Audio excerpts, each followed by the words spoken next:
nadulas po etong si Sara Duterte dito at nasabi niya kung ano yung motibo't dahilan niya kung bakit siya nag-vice presidente kahit hindi naman niya gusto. Mga kababayan, ano po, at eto, panoorin po natin, galing po ito sa UNTV News. Kanila po yan, hindi po yan natin, gagawan lamang po natin ng reaction video. I-play na po natin. Kasi sabi dito nga pala mga kababayan, ginamit lang ako ng mga Marcoses noong 2022.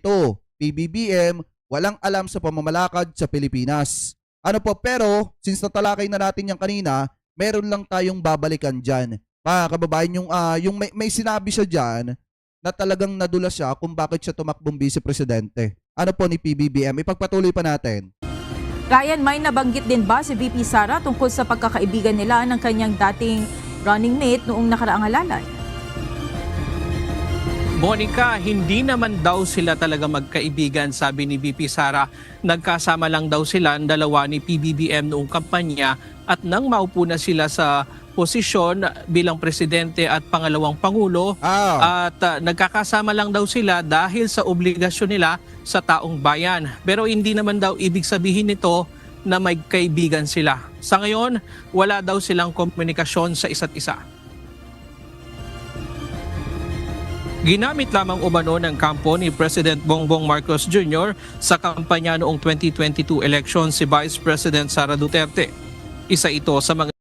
Paniwala ba kayo dyan mga kababayan na ginamit daw ni PBBM etong si Sara Duterte?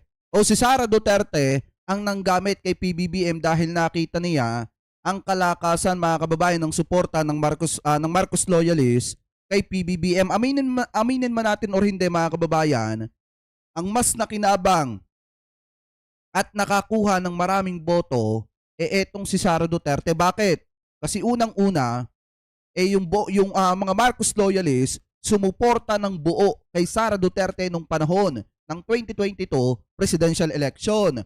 At yung mga DD-shit mga kababayan, hindi po yan sumuporta ng solido kay PBBM. Kasi yung iba sumuporta kay Isko, yung iba naman mga kababayan sumuporta kay Pacquiao. Kasi nga etong si Sara itinatambal kung kani-kanino nung panahon ng 2022 presidential election. At yung mga vlogger ni Sara Duterte suportado etong si Isko Moreno, katulad mga kababayan nitong si Nabanat Bay. Kaya ngayon kung titingnan po natin yung mga DD-shit, hindi po yan sumuporta ng buo kay PBBM. Hindi po nila ibinoto etong si PBBM. Pero yung mga Marcos loyalist mga kababayan, since running mate ni PBBM itong si Sara Duterte, ibinigay ng buong suporta yung boto dito kay Sara Duterte. Ano po, ipagpatuloy pa natin. Mga inihayag ng pangalawang pangulo na nagpasyang magsalita sa media dahil umano sa mga naririnig nito na sila na ang nadaya, sila pa ngayon ang pinalalabas na masama.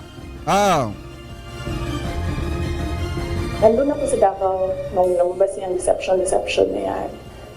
And iba-iba na yung reaction ng mga tiga Davao. And lahat, hindi maganda yung reaction. Siya na'y nangilad. Ito daw. Siya na nga ang, Siya na nga ang nanloko, siya pa ang nambudol. Yan yung sabi ni Sara Duterte kay PBBM. Siya pa'y nangbudol, siya pa'y siya pa ang makapal ang mukha na magsabi niyan. Yan po yung sabi ni Sara Duterte. Sagot ni Sara dito po sa sinabi ni PBBM na pakiramdam niya na loko siya nitong si Sara Duterte. Ano pa, ipagpatuloy pa natin. gagnaw na musulti na I was deceived. So I thought, well, I will not talk for myself, but I will talk for all the Filipinos na ang nararamdaman nila ay hindi nabalik ang justice ng boto nila. Binalikan ng pangalawang pangulo ang mga nangyari noong 2021 kung saan balak niya sanang muling tumakbo bilang alkalde ng Davao City at tapusin ang kanyang ikatlong termino. Wala daw siyang balak tumakbo noon bilang pangalawang pangulo pero kinumbinsi siya ni Senator Amy Marcos. Yan, pakinggan nyo ha, madudula si Sara Duterte dito sa pagkakataong ito. October, after deadline ng filing, tumawag sa akin si Senator Amy Marcos. Sabi niya sa akin, pwede ka ba tumakbong Vice President? Sabi ko sa kanya, alam mo, hindi ko pa narinig ever na sinabi sa akin na tumakbo akong Vice President. Sabi ko, bakit mo ako nire-request ngayon na tumakbo ang Vice President? And I'm happy that she was honest enough to say, kasi matatalo kami ni Lenny kung hindi mo dalahin ang Bisaya. Pakinggan nyo pa ha. Tinuro pa daw niya noon si Senator Bato de la Rosa, Senator Bongo at Manny Pacquiao, pero sa dulo sa kanya pa rin bumagsak ang pagtakbo. Pero anya, hindi nito pinagsisihan ang pagtakbo niya bilang Vice Presidente.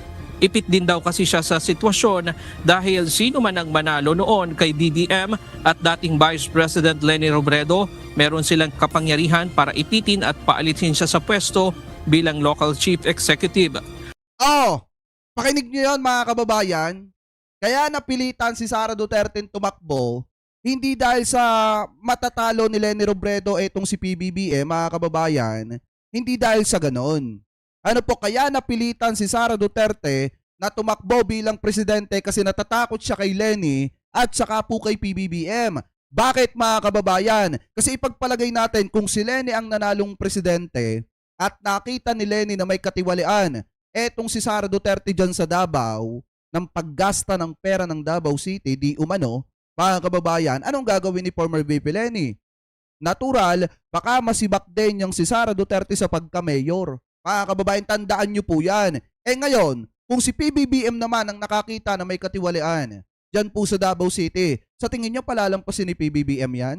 Hindi. Baka masibak din siya mga kababayan sa pagiging mayor dyan po sa Davao City. Kaya wala siyang pagpipilian. Anong gagawin niya? Natural, kakagatin niya kung totoo man yung alok ni Senator Amy Marcos na tumakbong vice-presidente ni PBBM. Kasi automatic mga kababayan, pag dumikit siya kay PBBM, sure ball yung pagkapanalo niya po.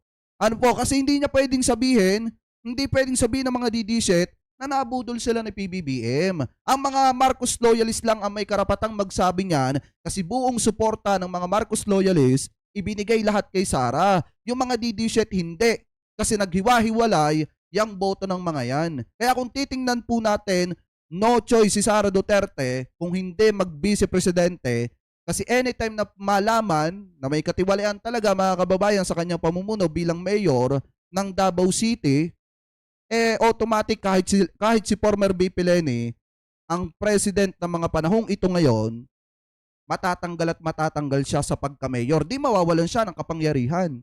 Kaya pinili niyang mag-vice presidente kasi may pakinabang siya sa posisyong yan. Mga kababayan, hindi kahit makitang may katiwalian siya, hindi siya basta-basta matatanggal, pwera na lamang kung mai-impeach etong si Sara Duterte. Yan po yung katotohanan dyan. Susmiyo Marimar. Ayan, sabi ni Inay the Survivor 379, di ako marunong magmura pero mapapamura ako sa iyo eh. Kaya nga po di ba? Yan talaga yung totoo dyan mga kababayan. Walang gamitan na nangyari dyan. Dahil nga, kailangan ni Sara yung posisyon ng pagiging vice-presidente kahit hindi niya gusto para maidepensa yung kanyang sarili at wag siyang mawala sa kapangyarihan. Kasi nga, pag nag-mayor siya, nasilip na may anomalya, automatic tanggal siya sa pagiging mayor. Baka nga masuspended pa yan. Mga kababayan, katulad doon sa nangyari sa mga mayor, mga kababayan, na sangkot sa pogo. Paano pa kaya kung mapapatunayan na talagang totoo yung sinasabi ni former Senator Trillanes na tumanggap siya ng pera dito kay Michael Yang? Di lalo na, mga kababayan. Kaya no choice siya kung hindi mag-vice presidente kasi takot siya kay former VP Leni at takot siya kay PBBM. Ano po, kasi mismong sa bibig niya na nanggaling wala siyang pagpipilian talaga. Maging sa 7 beses daw na pag-uusap nila ni dating Pangulong Rodrigo Duterte, wala itong binanggit na pinatatakbo niya ito bilang presidente. Sinagot din ito ang mga supporter ng administrasyon na nabudol din daw sila ng pangalawang Pangulo. Tunay naman. Hindi ko alam kung ano yung nire-refer nila na nabudol ko sila. Hiningi nila sa akin yung kampanya ko, binigay ko sa kanila, nanalo sila. So, saan na ng budol?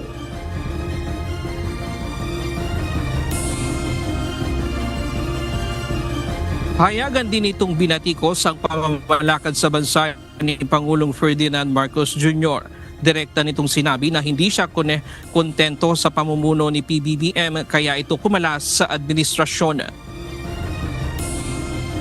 Sama-sama tayong babangon muli, di ba? So, Eto, naipaliwanag na natin to kanina mga kababayan. ibig sabihin, walang maiiwan. But apparently, madami ang naiiwan ngayon. Yun lang naririnig ko noon.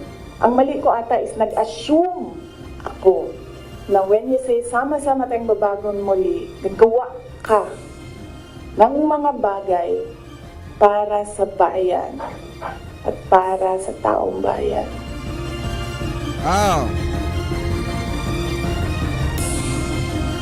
So yan, maliwanag mga kababayan ha, na ang dahilan kung bakit si Sara Duterte nag-vice presidente dahil kailangan niya.